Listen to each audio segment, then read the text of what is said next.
कहिलेकाहीँ परिवर्तन ठुलो आवाज नै आउँदैन, यो एउटा सानो सोचबाट सुरु हुन्छ। एउटा यस्तो सोच जसले पुराना सीमाहरू तोड्छ र नयाँ सम्भावनाहरू जन्माउँछ।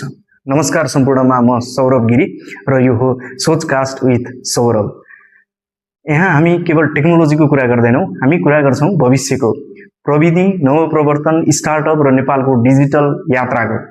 हामी नेपालसँगै विश्वभर प्रविधि कसरी तीव्र गतिमा विकास हुँदैछ भन्ने कुरा बुझ्नेछौँ र साथै विश्वका ठुला आइटी कम्पनीहरू जुन आज ग्लोबल जायन्ट्स बनेका छन्, कसरी एउटा सानो सोचबाट सुरु भएर आजको यो विशाल साम्राज्य बने भन्ने कुरा पनि हामी सँगै बुझ्नेछौँ।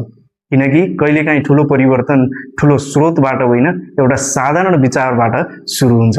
हामी खोज्नेछौँ त्यो सोच जसले असम्भवलाई सम्भव बनाउँछ, किनकि अन्ततः परिवर्तन संसारले होइन, एउटा सोचले सुरु गर्छ।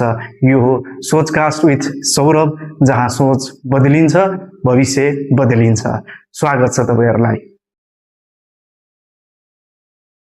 कहिलेकाहीँ परिवर्तन ठुलो आवाज नै आउँदैन, यो एउटा सानो सोचबाट सुरु हुन्छ। एउटा यस्तो सोच जसले पुराना सीमाहरू तोड्छ र नयाँ सम्भावनाहरू जन्माउँछ। नमस्कार सम्पूर्णमा, म सौरभ गिरी र यो हो सोचकास्ट विथ सौरभ। यहाँ हामी केवल टेक्नोलोजीको कुरा गर्दैनौँ, हामी कुरा गर्छौँ भविष्यको, प्रविधि, नवप्रवर्तन, स्टार्टअप र नेपालको डिजिटल यात्राको। हामी नेपालसँगै विश्वभर प्रविधि कसरी तीव्र गतिमा विकास हुँदैछ भन्ने कुरा बुझ्नेछौँ र साथै विश्वका ठुला आइटी कम्पनीहरू जुन आज ग्लोबल जायन्ट्स बनेका छन्, कसरी एउटा सानो सोचबाट सुरु भएर आजको यो विशाल साम्राज्य बने भन्ने कुरा पनि हामी सँगै बुझ्नेछौँ। किनकि कहिलेकाहीँ ठुलो परिवर्तन ठुलो स्रोतबाट होइन, एउटा साधारण विचारबाट सुरु हुन्छ।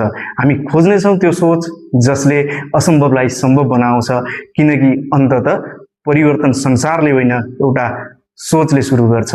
यो हो सोचकास्ट विथ सौरभ, जहाँ सोच बदलिन्छ, भविष्य बदलिन्छ। स्वागत छ तपाईहरुलाई।